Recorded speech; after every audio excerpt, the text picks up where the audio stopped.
It could be something where you just pick a number. It could be 10 balls. It could be something where you add to it. I'll explain in a second where the plus plus comes in. Where each time they don't achieve what they're trying to on the drill, we add 5.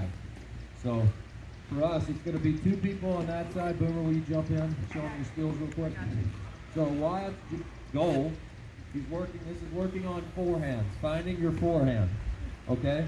So Wyatt's goal on everything to the right of the targets here, Wyatt has to hit a forehand or he'll be penalized. He won't reach his number. So let's say right now Wyatt's goal is to hit 10. All right? If Wyatt does not, now the mistakes of the people on that side, it depends on how difficult you want to be on them. Okay? They can all be working together. All right? I usually don't count it against this person on this side. In the 10 balls, 20 for us, 20 balls, we're trying to make in a row if that side makes a mistake. Because the reason I do that, I feel like if they're all working together, that's great, but then I don't think they're challenging this person because they're trying to help them achieve it. So I usually want to make it as difficult as possible on my players. So I want them, there's going to be times they may hit a winner. So they force him to the left to make it a challenging inside-out forehand, or a forehand from this half of the court. I want on the next ball them to challenge him into the corner. And maybe they force him to make an error, or her to make an error. That's fine. We'll start over. Or they hit a winner and it doesn't count against them. So the goal is for Wyatt right now to hit 10 forehands in a row. He has to hit a forehand unless it's on that half of the target. Then he can hit a backhand. If these two don't, if they make a mistake, we're not going to count that against Wyatt. But if Wyatt makes a mistake, he would now then have to have 15. His number then would be 15. And I've had some players. To me, I was talking to Boomer about this yesterday, is one of the things I think this drill builds. Obviously, it's good for footwork, for your forehand. But the other thing is mental toughness. Because too many times players, they lose 1 point and they allow it to affect the next point. So the loss of 1 point, now all of a sudden we've lost 2 or 3 points. All of a sudden we've lost a game. Sometimes that leads to multiple games, and we just get madder and madder and madder as things aren't going our way. So I tell you, we've had girls we captain sometimes at 90 balls. They started at 20. Then they get to 18. Next thing you know, they're at 25. They miss.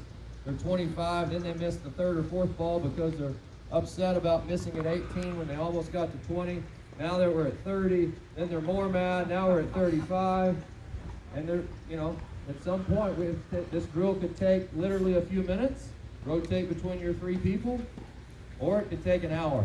It just depends on how tough you're going to be on it. It also depends, I think it's depending on your level. You just may, hey, we're going to try to get to 10. If you miss, we're going to start over and you're still at 10. There's sometimes I do that because I also want this player to hit a ball that they're actually going to hit in a match. The type of ball they're going to hit in a match, I want them at times to be aggressive. So there are a lot of variations out of this. There's not a perfect way to do it, a right or wrong way to do it. I think whatever fits best with your team. So here we go. Wyatt, somebody feed it in. Wyatt's working on his footwork on his forehand. Keith and Boomer are making sure they move Wyatt out of the center of the court at some point. So now Wyatt can hit a backhand. That won't count. It just doesn't hurt him. At some point we'll move him into the forehand corner. There we go.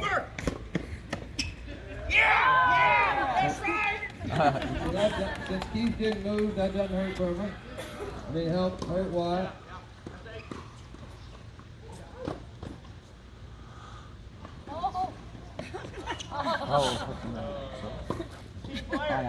Where are we at? 8. He's got, all right, so we're not going to make Wyatt go to 15. We're just going to restart at 10. And if he hits an in ball off their out ball, then it counts.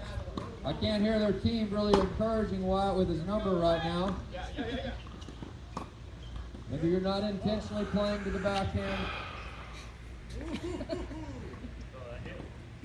That's all right, keep going.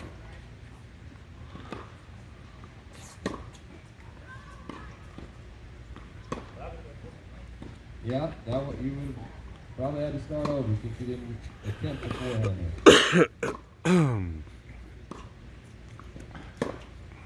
What number's wide at? I can't hear over there. Y'all aren't letting me know.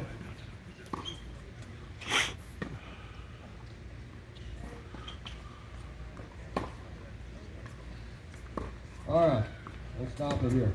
One thing on this that I didn't mention, I'm also, expectation of the two people on their side is that when the ball is not coming to them, that they're still keeping their feet moving. If they're standing flat-footed, to me, they're not prepared, they're not ready. But I really am, as Boomer was talking about earlier, counting loudly for your teammates. You shouldn't ever. Someone like me, I don't hear very well at all. So I always tell them if I can't hear them, then it's not loud enough. So the person should always know what number they're at. And I think it's a great drill for footwork, but also, and working on your forehand. Obviously, if you're a left-handed player, you just move the targets to the other side. It's also a huge, has the chance to be a great drill for mental toughness, being able to respond to a miss without making your misses add up and really cost you games, sets, matches.